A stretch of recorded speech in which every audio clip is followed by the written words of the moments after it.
Hello दोस्तों, कैसे हैं आप सब लोग। उम्मीद करती हूँ आप सब बहुत अच्छे होंगे। तो फिर से लेकर आई हूँ कुछ ऐसे स्मार्ट टिप्स एंड ट्रिक्स जो आपके बहुत काम आएंगे और जिन्हें देखने के बाद आप ज़रूर कहेंगे कि काश ये ट्रिक्स हमें पहले पता होती। तो चलिए बिना देरी के आज का वीडियो शुरू करते हैं। वीडियो यूज़फुल लगे तो प्लीज़ वीडियो को लाइक शेयर ज़रूर करिएगा। चैनल पर पहली बार आए हैं तो इसे सब्सक्राइब करिएगा। तो चलिए देख लेते हैं आज की हमारी सबसे पहली टिप कौन सी है। कई बार दोस्तों ऐसा होता है, कभी हम शादी पार्टी में जाते हैं तो साथ में गोल्ड ज्वेलरी ज़रूर कैरी करते हैं। अब हमें डर बना रहता है कि ये सेफ़ली वहाँ रहेंगे, कैसे हम इसको रखेंगे। तो एक बहुत ही बढ़िया सा ट्रिक आपके साथ शेयर कर रही हूँ। हम जब कहीं बाहर जाते हैं तो साड़ी लेकर जाते हैं, साथ में मैचिंग पेटीकोट्स लेकर जाते हैं।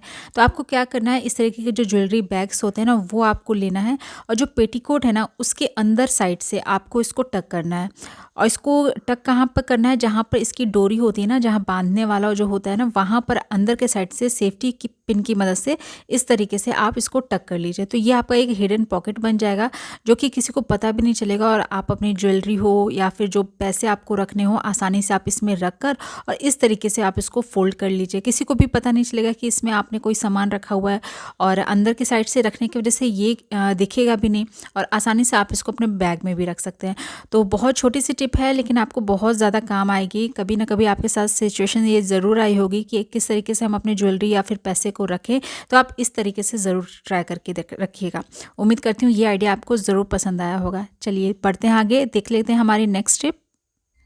सर्दियों के मौसम में छोटे हों या फिर बड़े हों, उनके जो मोजे होते हैं ना, कई सारे जोड़े इस तरीके से बाहर निकल आते हैं। अब इसको रखने में बड़ी टेंशन होती है। कई बार जो होता है उसके पेयर्स मिलते नहीं रहते हैं।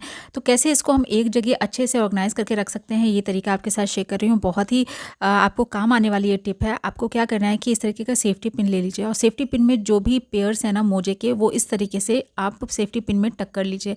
उसके बाद एक सेफ्टी पिन में आप देखिएगा आराम से जो है 4 जोड़े मोजे ईजिली आ जाते हैं। और इसको आप रख भी सकते हैं बहुत ही आसानी से। जहाँ पे भी आप रखिएगा ना, कि कोई भी पेयर जो है वो इधर उधर होगा नहीं और आसानी से आपको मिल भी जाएगा। और एक सेफ्टी पिन में आप एक फैमिली मेम्बर्स के मोजे जो है, जैसे 4 जोड़े मोजे हैं, तो ईजिली आप इसको रख पाएंगे। और आसानी से किसी भी हुक में इसको हैंग भी कर लीजिएगा, जिससे आपको ईजिली जो है सामने में ये मिल भी जाएगा और अच्छे से ऑर्गेनाइज भी हो जाएगा।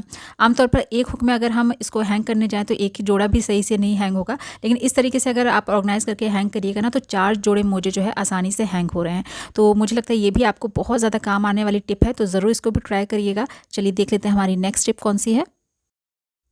नेक्स्ट आइडिया जो है वो लाइटर से जुड़ा हुआ है। लाइटर का इस्तेमाल हम हमेशा अपने किचन में करते हैं और इसको हैंग करने के लिए साथ में हुक भी दिए रहते हैं। कई बार हुक जो है वो टूट जाता है, तो इसको हम क्या करते हैं, जब भी इस्तेमाल करते हैं किचन प्लेटफॉर्म पे ही ऐसे ही रख देते हैं। और इसमें जो है कई बार डस्ट, पानी वगैरह सब पड़ता है, जिसकी वजह से जो लाइटर है बहुत जल्दी ख़राब हो जाता है।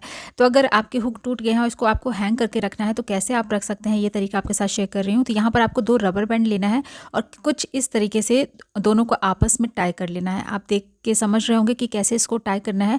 उसके बाद आपको क्या करना है कि एक रबर बैंड का हिस्सा जो है वो लाइटर में आपको इस तरीके से बांध देना है।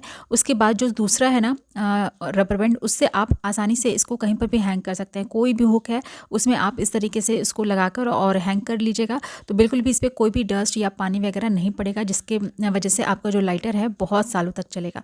तो छोटा सा आइडिया, उम्मीद करती हूँ ये भी आपको ज़रूर काम आएगा। नेक्स्ट टिप देखते हैं। दोस्तों, जब कभी हम कोई कपड़ा धोते हैं या फिर कभी डोरमेट वॉश करते हैं तो साबुन का इस्तेमाल करते हैं। और साबुन जब उस पे रगड़ते हैं ना, तो कहीं पर साबुन ज़्यादा लग जाता है, कभी साबुन कम लगता है।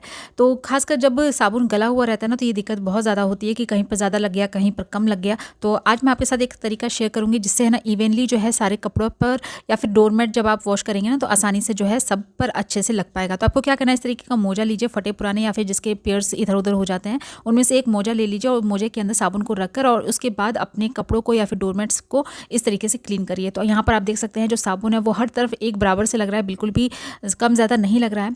और इससे आपका जो है साबुन का खर्चा भी कम होगा। जो जहाँ पर जो साबुन है ना 4 दिन चलता है, वहाँ पे 8 दिन आराम से साबुन आपका चलेगा और आसानी से आप अपने कपड़ों को धो भी पाइएगा। और ज़्यादा ये गलेगा भी नहीं, क्योंकि जब साबुन ज़्यादा गल जाता है ना और जब हम कपड़ों पर लगाते हैं ना, तो ठीक से वो लगता नहीं है, कहीं पर ज़्यादा लग जाता है, कहीं पर कम लगता है। लेकिन अगर आप इस तरीके से मोजा का इस्तेमाल करके और साबुन को यूज़ करिएगा ना, तो बहुत ही अच्छे से कपड़े भी वॉश होंगे और आपका साबुन भी कम खर्च होगा। उम्मीद करती हूँ छोटा सा आइडिया आपको ज़रूर काम आएगा। नेक्स्ट देखते हैं नेक्स्ट टिप।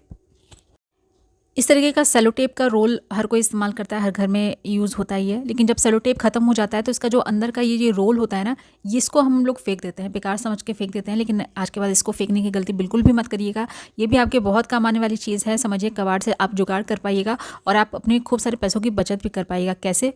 जैसे होता है ना कि फ़ोन का इस्तेमाल हम करते हैं, बच्चों को अगर हम फ़ोन देते हैं तो वो हाथों में लेकर ही देखते हैं, या फिर कई बार होता है कि हमें कोई रेसिपी बनानी है तो हम फ़ोन का यूज़ करते हैं और किचन में हम कहीं टिकाने की कोशिश करते हैं, या फिर कोई फ़ोन स्टैंड हम लेते हैं, ख़रीदते हैं, तो जिसमें आपके खर्च तो होते हैं पैसे ही, तो उसकी जगह आप इस तरीके का जो ये सेलो टेप का रोल होता है ना, उसको एज ए फ़ोन स्टैंड आप यूज़ करिए। बहुत ही अच्छे से ये इसमें फिट भी हो जाता है और कहीं पर भी आप इसको आसानी से रख कर मूव कर सकते हैं। बच्चे अगर पढ़ाई कर रहे हो तो उस टाइम भी ये आपको बहुत काम आएगी। और इस तरीके से घर में एक बेकार पड़ी हुई चीज़ से आप इतनी अच्छी सी चीज़ को यूज़ करके बना भी सकते हैं। उम्मीद करती हूँ ये आइडिया भी आपको ज़रूर काम आएगा। देखते हैं नेक्स्ट स्टेप। अगला आइडिया जो है वो कैंची से जुड़ा हुआ है। इस तरीके की लोहे की कैंची हर किसी के घर में आसानी से मिल ही जाता है। हम कोई कटिंग करने के लिए, कपड़ों की कटिंग करने के लिए इसको रखते ही हैं। जो सिलाई उलाई करते हैं तो उनके पास तो ज़रूर रहता है। तो आप देखते होंगे अगर इसको हम ज़्यादा टाइम तक यूज़ ना करें तो क्या होता है ना कि उसमें रस्ट पकड़ लेता है। अब ये जब रस्ट पकड़ लेता है तो इसकी धार कमज़ोर हो जाती है, कैंची जाम हो जाती है, बिल्कुल भी ये काम नहीं करता। तो इसको रस्ट को जो है ना छुड़ाने का सबसे अच्छा तरीका इस तरीके का सैंड पेपर जो होता है ना वो आप ले लीजिए और उससे इसको इस तरीके से रब करिए। आप देखिएगा कुछ ही देर में जितना भी लगा हुआ जंग होगा ना वो आसानी से छूट जाएगा। साथ में आपको इसी सैंड पेपर को यूज़ करके इसकी धार को भी तेज कर सकते हैं। तो अगर इस तरीके की लोहे वाली कैंची जो होती है ना उस पे अगर रस्ट पकड़ लेता है ना तो हमारा कैंची जो है वो ख़राब हो जाता है। लेकिन अगर इस तरीके से आप उसको क्लीन करते रहिएगा ना तो ये बिल्कुल भी ख़राब नहीं होगा। साथ में आप धार भी जैसे मैंने कहा था आप तेज कर पाइएगा। तो उम्मीद करती हूँ ये भी आइडिया आपको ज़रूर काम आएगा। और ये इसके जो नट्स होते हैं ना इसमें अगर हम हमेशा समय पर तेल रखते रहते हैं ना तो ये हमेशा एकदम अच्छे से स्मूथली काम करता रहेगा, बिल्कुल भी ये जाम नहीं होगा। तो ज़रूर करके देखिएगा। अगली टिप देखते हैं। साबुन का यूज़ हम बाथरूम में करते हैं या फिर बेसिन के पास करते हैं, तो उसमें क्या होता है ना कि हम साबुनदानी में इस तरीके से साबुन को रखते हैं, जिसकी वजह से साबुन है ना जो नीचे से काफ़ी ज़्यादा गल जाता है, क्योंकि साबुनदानी में इस तरीके से रखने से नीचे से हवा उतनी लग नहीं पाती है, जिसकी वजह से साबुन ये गलता जाता है और साबुन जो है वो वेस्ट होता जाता है, जिससे हमारे पैसों की भी काफ़ी बर्बादी हो जाती है। तो जब भी आप साबुन को यूज़ करें ना तो आप क्या करिए, साबुनदानी में तो ज़रूर रखिए, लेकिन आप एक काम कर लीजिए, इस तरीके से जो रबर बैंड होते हैं ना उसको इस तरीके से आप साबुनदानी पर आप लगा लीजिए। जैसे यहाँ इस तरफ से आप 3 लगा लीजिए और इस तरफ से आप 2 लगा लीजिए, तो एक स्टैंड सा बन जाएगा। जिसके बाद आप जब इस पे साबुन रखिएगा ना तो ये बिल्कुल भी गलेगा नहीं, क्योंकि इसको है ना अंदर से भी हवा लगती रहेगी, जिसकी वजह से साबुन जो है वो अच्छे से ड्राई होता रहेगा और साबुन की बर्बादी भी बिल्कुल भी नहीं होगी। और इस तरीके से आप इसको कवर करके भी रख लीजिए। तो इस तरीके से जब भी आप साबुन को यूज़ करिए ना तो रबर बैंड का इस तरीके से बनाकर और उसके बाद जब इसको रखिएगा ना तो आपका जो साबुन है काफ़ी लंबे समय तक चलेगा।